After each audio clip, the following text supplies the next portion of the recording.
Power played a crucial role more than ever before and contributed substantially toward the success achieved during the humanitarian operation.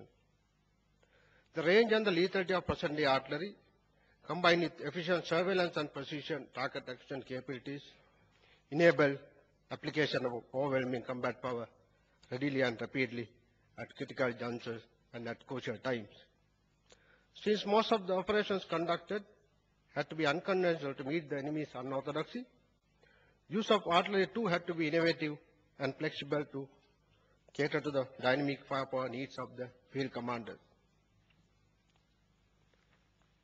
From the Battle of Mavilaru to final battle of Nandikada Lagoon, Artillery Brigade employed a sufficient number of light, field, medium guns, MBRL, and locating radars in support of fighting formation, which facilitated creation of high gun density over any given area.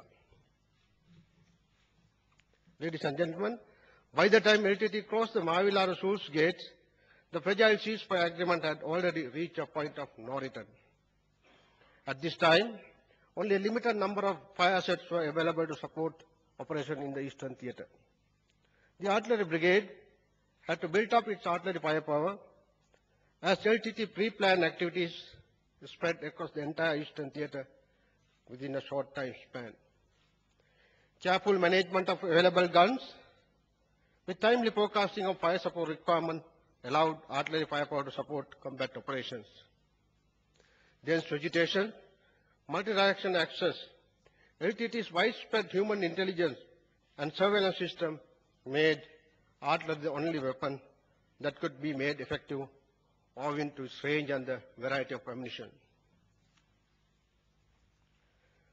Artillery Brigade played a vital role in the one humanitarian operation and was instrumental in achieving all the battlefield victories from its initial encounters of 57 Division in March 2007 up to the final battle at Nandikada Lagoon.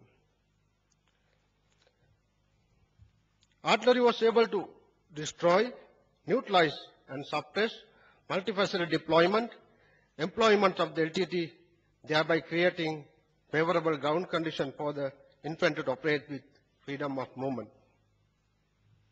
Ladies and gentlemen, artillery faced severe challenges from the beginning to the end in many aspects.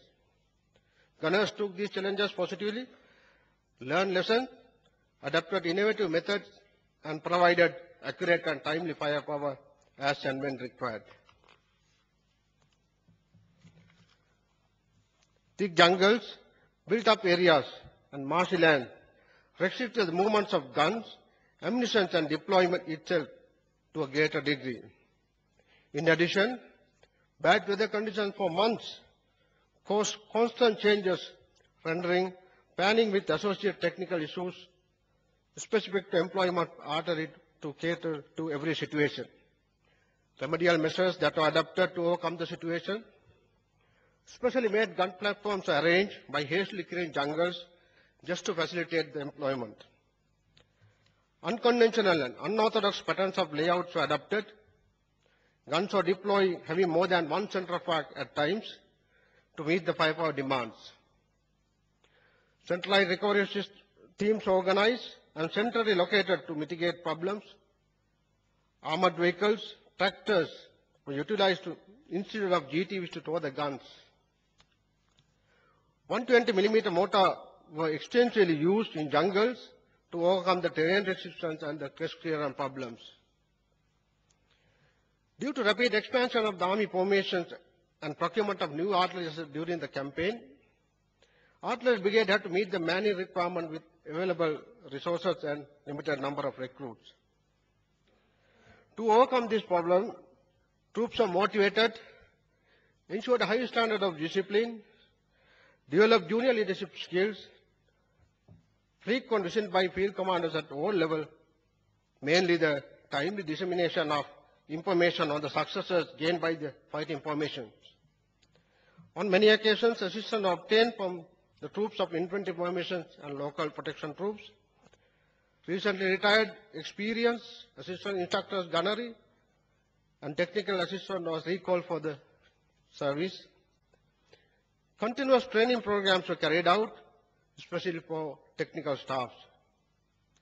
Patrolling was intensified while decreasing the static guards around the gun position. Utilization of hostile guns and mortar was a big challenge.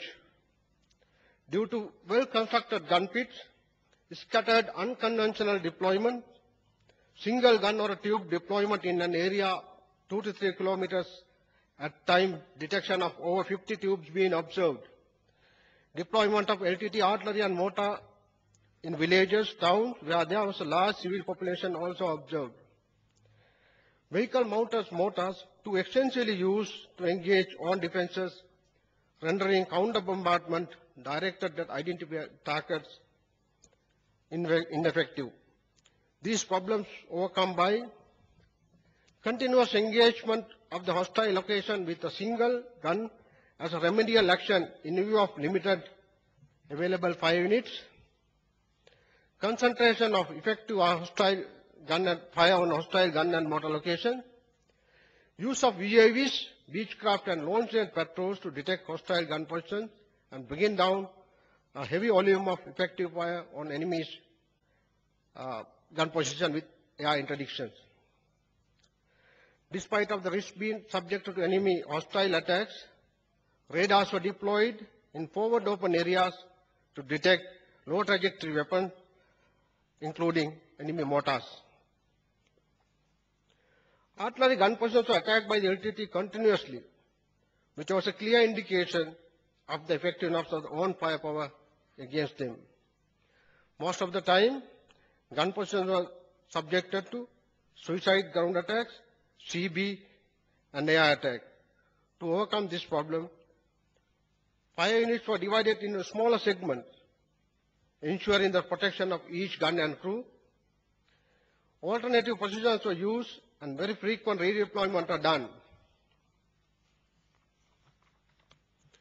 Commandos and special forces were employed in vulnerable areas in the vicinity of gun position to ambush LTT gun hunting teams. Troops at times defied conventional accepted practice of the artillery employment in order to achieve better results, while catering the dynamic firepower requirements of the infantry commanders. Some of these measures were firing guns and MBRs on direct roll to support attacking troops column, coordinating fire support plan in cooperation with infantry, armor, and air enabled the augmentation of artillery firepower. To break the overwhelming attacks launched by the enemy on selected localities coupled with deceptions, firstly infantry mortar was used and armor utilized, and then as a last resort, on safety factors compromised, at times in provision both offensive and defensive artillery fire. Target indicated and requested at any given time outnumbered the capabilities due to scarcity of resources. Also, acquisition and correction of fire in the primary jungle was a big problem. To overcome this, employed additional efforts well forward with offensive formations by adapting various improvised techniques and procedures. Employing senior artillery officers at UAV and Beechcraft control stations, UAV downlinks which are available at headquarters of offensive divisions were extensively used by artillery coordinators to verify and direct concentrated artillery fire with a great accuracy on high-value target.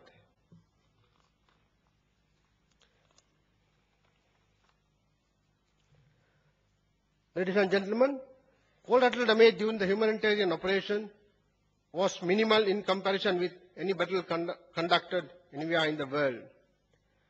And it could be declared as the most important achievement of the artillery, especially with around 300,000 innocent civilians being used as a human shield by the LTT at all stages of the campaign. Artillery Brigade was extremely careful and precise in its firepower missions to minimize damages caused to civilians and their fatalities.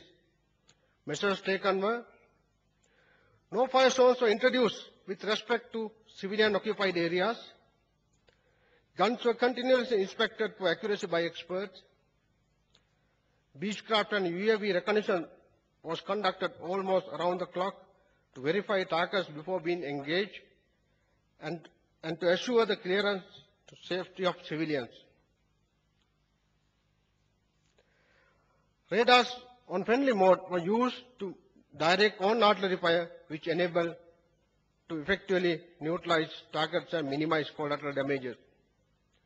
Ladies and gentlemen, having endured hard work, artillery was bestowed with due honor at the conclusion of the one humanitarian operation, which also resulted in total liberation of the country and uniting her under one flag.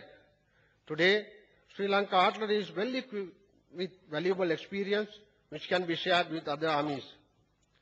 With conventional type of equipment and least automation, Sri Lanka artillery performed to the highest expectations of field commanders at all times.